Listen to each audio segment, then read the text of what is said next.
Mukkam higher secondary school കുടുംബ സംഗമം വിവിധ പരിപാടികളോടെ നടന്നു. സംഗമം മുക്കം നഗരസഭാ ചെയർമാൻ പി.ടി. ബാബു ഉദ്ഘാടനം ചെയ്തു. മുക്കം ഹയർ സെക്കൻഡറി സ്കൂൾ മികച്ച വിദ്യാലയമായി ഉയർത്താൻ സഹകരിച്ച സ്റ്റാഫ് അംഗങ്ങളുടെയും സുഹൃത്തുക്കളുടെയും പൂർവ്വാധ്യാപക വിദ്യാർത്ഥികളുടെയും കുടുംബ സംഗമമാണ് നടന്നത്. സ്കൂൾ അങ്കണത്തിൽ നടന്ന സംഗമം മുക്കം നഗരസഭാ ചെയർമാൻ പി.ടി. ബാബു ഉദ്ഘാടനം ചെയ്തു. Principal C.P. ജംഷീന അധ്യക്ഷയായി. ലിൻഡോ ജോസഫ് MLA, ജില്ലാ panchayat vice president P. Gavas എന്നിവർ മുഖ്യാതിഥികളായി.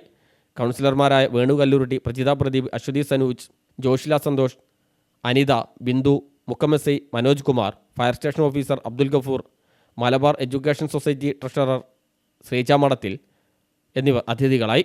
School manager Valsan Madathil, PTA president KP Suresh, MPTA president Saleela, പൂർവാധ്യാപകരായ Unnikurup, Appukutty, school sports coordinator TV Arunachalam, Dinesh Kumar, പൂർവ്വ വിദ്യാർത്ഥി കൂട്ടായ്മ president Rajeshan Vallaramkunnu, Anilkumar garden, Ali Akbar, BP Aneesh, Sasi ഊരാളിക്കുന്നത്ത്, CT Nalesan തുടങ്ങിയവർ സംസാരിച്ചു.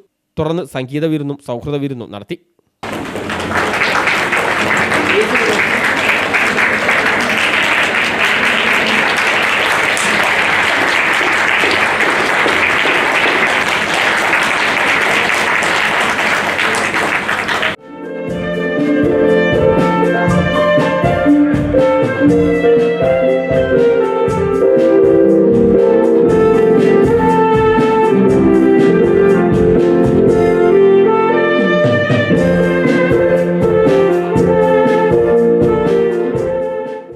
News bureau, Mukkam.